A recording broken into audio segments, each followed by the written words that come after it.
Eh ben non, j'allais pas oublier de parler des 6 heures de Spa-Francorchamps qui se sont déroulées il y a déjà quelques semaines. Oui, je suis un peu à la bourre, le planning que j'avais était un petit peu chaud et donc du coup je pouvais pas tout faire bien et comme j'aime bien faire correctement les choses, bah voilà. Parce que oui, encore une fois, on a eu droit à une course totalement folle et oui, je le dis presque à chaque course, mais le WEC c'est epic win frérot.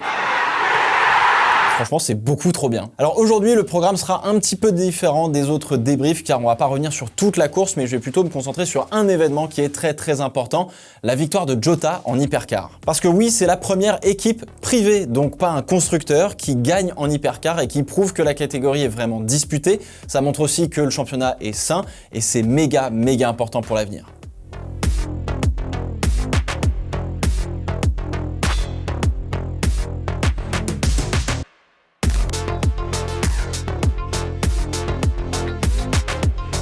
Bon alors dès le départ de la course, les équipes Hypercar et LMGT3 allaient se lancer dans une bataille qui allait être méga intense quoi qu'il arrive. En Hypercar, Ferrari a rapidement pris les devants, laissant entrevoir la possibilité d'un doublé, ce qui souligne une fois de plus que ce sera nécessaire de les prendre au sérieux, qui se positionnent comme des candidats très solides pour le championnat et surtout évidemment pour les 24 heures du Mans, c'est pas pour rien qu'ils les ont gagnés l'année dernière.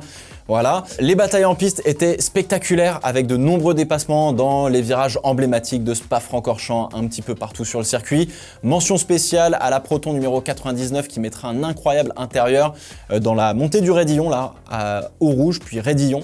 À l'Alpine numéro 35, c'était tout bonnement fou, fallait avoir deux bons pilotes et fallait gérer aussi le trafic parce qu'une fois de plus c'était méga serré et très chaud. Et après 4 heures et 13 minutes d'épreuve, alors que les Ferrari étaient en tête, badaboum, la Cadillac numéro 2 d'Earl Bamber percute très violemment les rails de sécurité dans la ligne droite de Kemmel, détruisant le rail, le grillage et la voiture dans le même temps. Combo maximal. Donc voiture détruite, mais dans l'histoire, on a la BMW LMGT3 de Sean Gelael qui avait strictement rien demandé et qui est morte aussi pour le coup. Je vous rassure, tout le monde va bien, c'est le principal, mais derrière, faut remplacer les rails, nettoyer le carnage, enfin bref, il y a du taf pour tout le monde. Alors qu'est-ce qui s'est passé? Eh bien, c'est assez simple, erreur d'appréciation, concours de circonstances et à ces vitesses et si proche, c'est toujours très risqué et c'est normal que ça puisse arriver.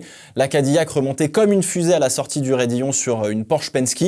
Les deux LMDH dépassaient deux LMGT3 en bataille, à savoir une Aston et la BMW. La BMW était bien planquée sur la droite pour laisser de l'espace tout simplement. Une fois la BMW dépassée, eh bien la Penske avec la Cadillac dans le rétro choisit de se déporter légèrement sur la droite, de pas grand chose pour protéger un peu sa ligne intérieure. Sauf que Earl Bamber, un petit peu trop optimiste, pensait qu'il avait la place pour plonger à droite justement et faire les freins au comble, mais finalement il touche la BMW qui l'envoie dans le mur. Hop, à l'écart, poum, terminé, bonsoir. Mais on l'a vu durant toute la course, il y a eu plein de petites erreurs qui ont coûté gros, je pense notamment à la deuxième Jota avec la BMW du team WRT. On sent que la saison est relevée, les écarts sont pas énormes et donc la gestion du trafic est vraiment plus agressive qu'avant. 1h44 de drapeau rouge, soit quasiment tout le temps restant de la course car en endurance, quand il y a un drapeau rouge, on n'arrête pas le chrono. Sinon, imagine 5 drapeaux rouges de 3 heures chacun aux 24 heures du Mans. Là, à un moment donné, si tu mets une semaine pour faire les 24 heures du Mans, c'est relou. Ferrari en position de réaliser un doublé, espère bien sûr que la course se termine, ce qui leur assurerait la victoire. Mais surprise, à 11 minutes de la fin des 6 heures de l'épreuve, eh bien la FIA annonce aux spectateurs encore présents et aux équipes que la course reprendra à 19h10 pour une durée de 1h44, soit le temps de neutralisation sous drapeau rouge. Alors ça, c'est juste épique win de la part de la FIA, du WEC et de Spa-Francorchamps. Il faut dire que oui, toutes les conditions étaient réunies. On était un samedi, donc on peut allonger un petit peu, c'est pas grave. Il faisait très beau et le soleil éclairait suffisamment pour qu'on finisse pas dans la nuit noire de Spa-Francorchamps. Il faisait suffisamment chaud aussi, parce qu'il faut faire fonctionner les pneus.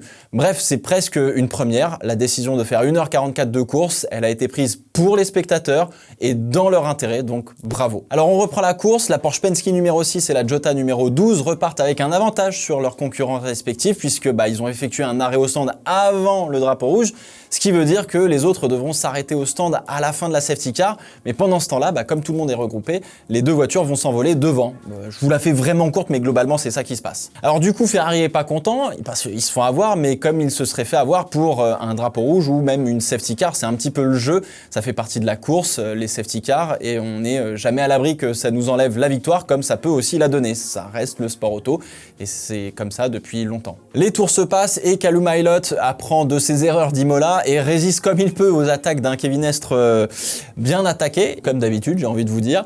Et il offre donc à Jota la première victoire d'une écurie privée en hypercar et la première victoire d'une écurie privée à gagner au général depuis Rebellion et Austin en 2020. Ouais, ça commence à remonter tout ça là, une écurie privée qui gagne une course au général en WEC, c'est belle lurette. Alors Jota était aussi sur le podium au Qatar par exemple, donc oui, c'est possible d'acheter une LMDH et d'être performant avec pour remporter des courses, et ça envoie un message très important, très positif. En bossant bien, tout le monde peut gagner et ce n'est pas réservé que aux constructeurs.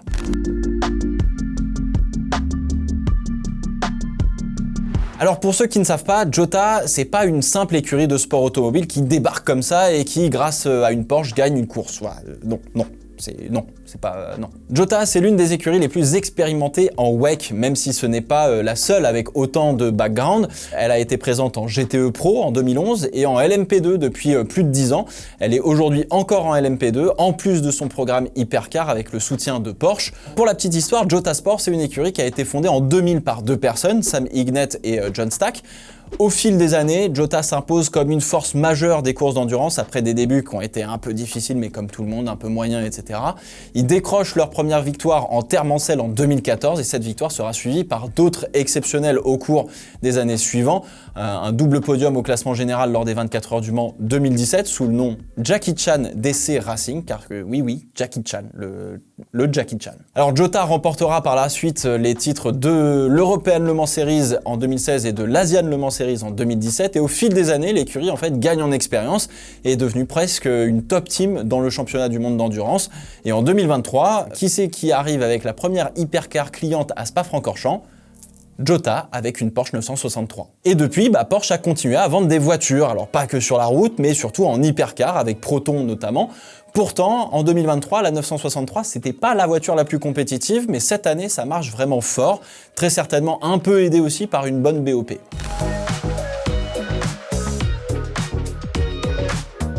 Bon alors si on observe le début de la saison, on constate que la 963 se retrouve régulièrement sur le podium. Qu'il s'agisse d'une Jota ou d'une Penske, on a une Porsche à la fin de la course qui se ramène sur le podium. Voilà. Qu'est-ce que ça signifie? Qu'est-ce qu'on peut apprendre sur Porsche si on regarde un petit peu les résultats de course de cette saison? Déjà, premièrement, la Porsche, elle aime rouler relativement bas. C'est là que la voiture est en plein dans sa fenêtre d'exploitation. C'est quand littéralement elle racle le sol qu'on tire la quintessence de la voiture. Et en fait, par exemple, au Qatar, la piste, c'était un billard. C'est lisse absolu, il n'y a pas de bosse, à part sortir un peu large sur les vibreurs, t'es tranquille.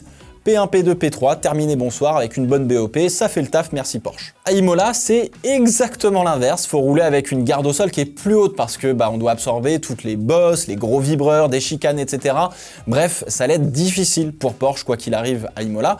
Mais bon, la pluie et Ferrari qui jette sa course, on peut tirer les marrons du feu. Il n'y a pas une, mais deux Porsche Penske sur le podium. Bien joué. Et Spa, un peu pareil, on est sur un circuit plutôt rapide, plutôt lisse, avec quelques bosses, et on l'a vu, si vous écartez un petit peu, la sanction elle est directe, comme avec la Porsche numéro 5, un peu au large dans Blanchimont, c'est ciao bonsoir, mais autrement la voiture elle fonctionne vraiment bien. Aujourd'hui on comprend mieux la Porsche, en tout cas dans les équipes Porsche, on connaît ses qualités, on connaît ses défauts, et on fait avec, mais vu comment le peloton est serré, il faut des hommes et des femmes sur le qui-vive pour prendre la moindre opportunité. Plus que jamais cette année, les 24 heures du Mans tendent les bras à Porsche qui va venir avec 6 voitures, 3 officielles de chez Penske, 2 chez Jota et 1 chez Proton. Bref, tout est du côté de la 963 cette année et j'avoue, je mets mon petit billet dessus pour les 24 heures du Mans. Mais que ce soit chez Penske ou chez les clients, on comprend mieux la voiture et plus on a de voitures, plus on roule, plus on prend des datas et plus on prend des datas, plus on va chercher des petits détails qui aujourd'hui peuvent faire la différence dans un peloton qui est hyper serré. Et c'est aussi grâce au fait que Porsche n'est pas qu'en WEC mais aussi en IMSA, évidemment, là aussi ça roule. Bon alors vraiment, j'ai pas honte de l'avouer, mais de plus en plus je préfère le WEC à la Formule 1. Il y a un vent de fraîcheur qui fait un bien mais fou, vraiment. Ça roule, ça se bagarre, l'ambiance elle est bonne, les gens sont heureux. personne se met sur la tronche sur une ligne blanche ou les 5 secondes de pénalité, gna gna gna gna gna gna. Enfin bref, vous l'avez vu, on parle de WEC depuis le début de l'année dernière et ce n'est pas prêt de s'arrêter. Je serai aux 24 heures du Mans encore une fois cette année. J'espère que je pourrai vivre le départ en voyant les voitures passer et non pas dans un escalier avec une épaule qui est déboîtée. Voilà. Sur ce, portez-vous bien. Ciao, ciao.